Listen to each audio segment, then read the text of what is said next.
Politics is the game of money, muscles and power. यानी राजनीति में अगर आपके पास पैसा है, ताकत है और पहुंच है तो आप विधायक और सांसद बन सकते हैं, विधायक और सांसद का चुनाव लड़ सकते हैं। यह कोई मेरा वक्तव्य नहीं, यह कोई मेरा विचार नहीं, बल्कि जो राजनीति को बेहद करीब से जानते हैं उनका आकलन है। और जिस प्रकार से जो राजनीति भारत में देखी जा रही है, कहीं ना कहीं यह जो कहावत है फिट बैठती है। तो चलिए आज की जो इस खबर पर हम चर्चा करने जा रहे हैं वह अपने आप में बेहद खास है। दरअसल झारखंड के घाटशिला सीट पर उपचुनाव हो रहा है। कुल 13 प्रत्याशी मैदान में है। चाहे जनता हो, चाहे राजनेता हो या कोई लोग भी हो, सबके जेहन में एक बात चल रही होगी कि इन 13 में से सबसे अमीर प्रत्याशी कौन है घाटशिला से।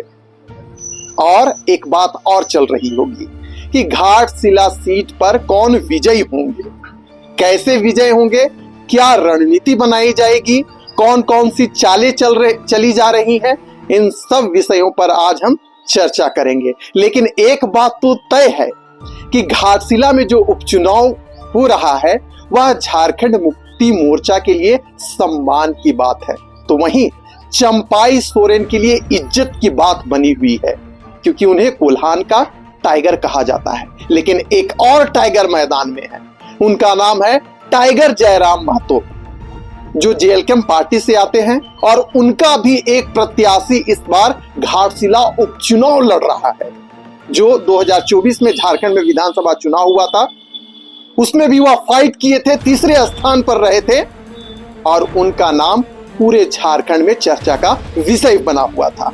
तो आज जिस विषय पर हम चर्चा करने जा रहे हैं कि घाटशिला का सबसे अमीर प्रत्याशी कौन है, कैसे हेमंत सोरेन हैरान है, चंपाई सोरेन परेशान है और टाइगर जयराम महतो कैसे बनेंगे सुल्तान, इन सब बातों पर आज हम चर्चा करेंगे। आज इस चर्चा में हमारे साथ जो बेहद करीब से झारखंड की राजनीति को देखते आए हैं प्रतीक जी हमारे साथ मौजूद हैं। तो चलिए आज की चर्चा की करते हैं शुरुआत और आपको बतलाने का काम करते हैं कि घाटशिला का सबसे अमीर प्रत्याशी कौन है, क्यों चर्चा हो रही है, क्यों राजनीतिक गलियारों में इनके नाम को लेकर कई सारे आशंका है और माहौल अपने आप में कई विषयों को उजागर कर रहा है। प्रतीक जी, मेरा सीधा सवाल कि घाटशिला में सबसे अमीर प्रत्याशी कौन है और कैसे यह पूरा जो मामला है अपने आप सुर्खियां बटोर रहा है। जी, आपने बिल्कुल सही कहा कि सबसे अमीर प्रत्याशी कौन। जाहिर सी बात है, कोई भी सहज अंदाजा लगा सकता है। जिनके पिताजी पूर्व मुख्यमंत्री हों, जिनके पिताजी 6 बार विधायक रह चुके हों, जिनके पिताजी कई बार मंत्री रह चुके हों, ठीक है, पिताजी मुख्यमंत्री रह चुके हों, हाँ जी, जिनके पिताजी मुख्यमंत्री रह चुके हों, पूर्व सीएम रह चुके हों, कई मलाईदार पोस्ट पर मंत्री रह चुके हों, जी, जो कि जेएमएम के सेकंड आदमी कहलाते थे और यही वजह है कि उनको मुख्यमंत्री भी बनाया गया था। बिल्कुल। चंपाई सोरेन के बेटे बाबूलाल सोरेन जी, आंकड़े आप देख लीजिए, सबसे ज्यादा अमीर कौन है। आपने कहा 3 प्रत्याशी पिछले फर्स्ट सेकंड थर्ड आए थे, उसमें बाबूलाल सोरेन सेकंड आए थे, जेएमएम उसमें जीती थी। लेकिन इस बार जीत हार के अंतर में आप एक चीज उलट फेर कर दीजिए, वर्तमान में अगर सबसे ज्यादा पैसा वाला प्रत्याशी है तो वो बाबूलाल सोरेन है।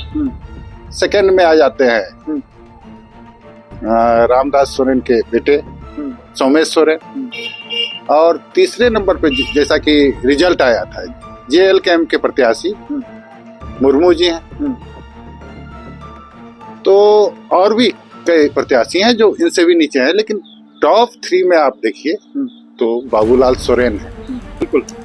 तो चलिए जो 3 प्रत्याशी हैं थोड़ा इनका हलफनामा बताने का आपको काम करते हैं जो चुनाव आयोग के वेबसाइट पर मौजूद है। अगर हम बात करें सबसे गरीब प्रत्याशी की, जिन 3 नामों की चर्चा है उनमें से, तो नाम है रामदास मुर्मू। झारखंड लोकतांत्रिक क्रांतिकारी मोर्चा पार्टी से आते हैं और इस बार घाटशिला में चुनाव लड़ रहे हैं। उनकी चल और अचल संपत्ति की बात करें तो लगभग 1,85,000 रुपए केवल मात्र हैं उनके पास। दूसरा नाम सोमेश सोरेन, जो कि रामदास सोरेन के बेटे हैं। वित्तीय वर्ष 2024-25 की बात करें तो लगभग 6,70,000 रुपए वह एक वर्ष में कमाते हैं, यानी कि 50-60,000 रुपए प्रति माह। उनकी चल और अचल संपत्ति की बात करें तो लगभग 64 लाख रुपए उनके पास है। और सबसे अमीर प्रत्याशी चंपाई सोरेन के बेटे, जिनकी सबसे ज्यादा चर्चा हो रही है, यानी कि बाबूलाल सोरेन की बात करें तो 8,85,403 रुपए कमाते हैं, जो कि उन्होंने चुनाव आयोग को सौंपा है एफिडेविट के माध्यम से वित्तीय वर्ष 2024-25 के लिए। चल और अचल संपत्ति को मिला दें तो 91.5 लाख रुपए उनके पास है। ये केवल उनकी बात कर रहा हूं, पत्नियों की बात मैं छोड़ चुका हूं। तो सोचिए सबसे अमीर प्रत्याशी कौन है, तो नाम है बाबूलाल सोरेन। अब जो दूसरा जो सबसे बड़ा मुद्दा है वह यह है कि कैसे हेमंत सोरेन की जो नींद है उड़ी हुई है, वह परेशान है, चंपाई सोरेन हैरान है, और कैसे जो टाइगर जयराम महतो सुल्तान बनेंगे। तो चलिए बड़ा संक्षिप्त में आपको बताते हैं।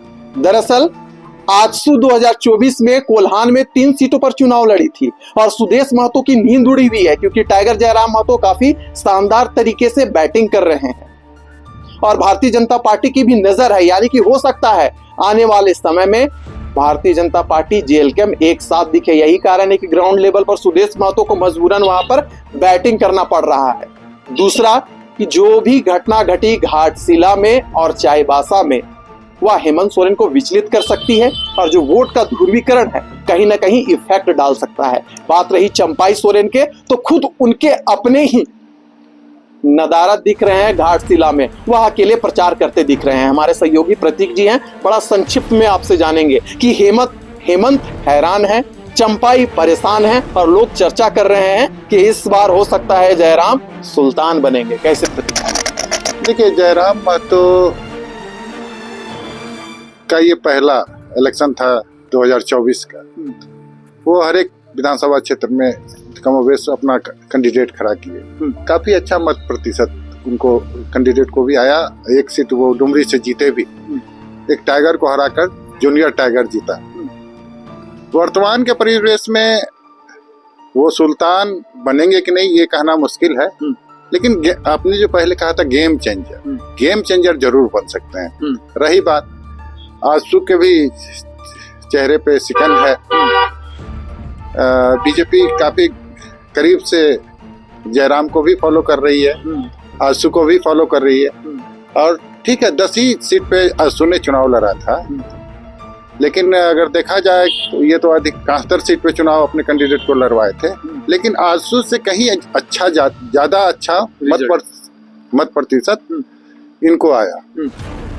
इसके पहले भी आप देख रहे होइएगा, जब चुनाव होने वाला था तो अमित शाह से जाके टाइगर जयराम भी मिले थे। सुदेश महतो का भी अपना कोशिश की, क्योंकि पुराने पार्टनर हैं आज बीजेपी के।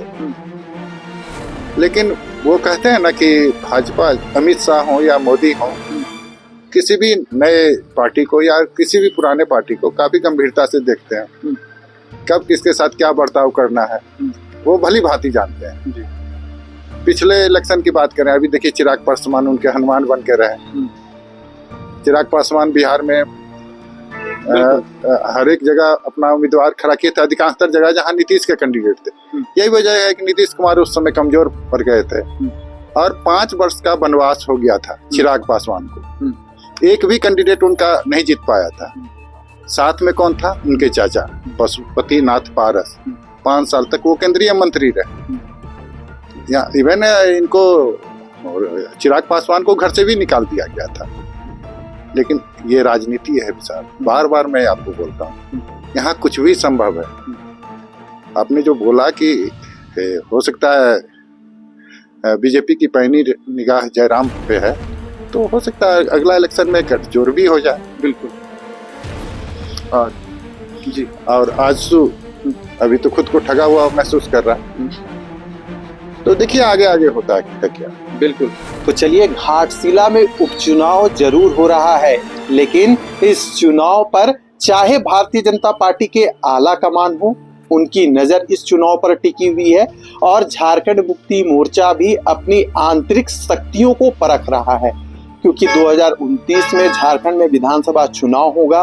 कई सारे समीकरणों को देखा जा रहा है, कई सारे मुद्दे और विषयों को तलाशा जा रहा है। तो इंतजार कीजिए, घाटशिला में आने वाले समय में राजनीति के अनेकों रंग देखने को मिलेंगे। कौन किसके साथ जाएगा या तो भविष्य के गर्भ में है, लेकिन एक बात तो तय है कि टाइगर जयराम महतो जिस प्रकार से पॉलिटिकल प्रेशर क्रिएट करते हैं और कई सारी विषयों को उजागर करते हैं, तो उन्हें आंकना किसी भी राजनीतिक दल के लिए बेवकूफी होगी। तो इंतजार कीजिए क्या कुछ होता है, लेकिन फिलहाल दीजिए हमें इजाजत।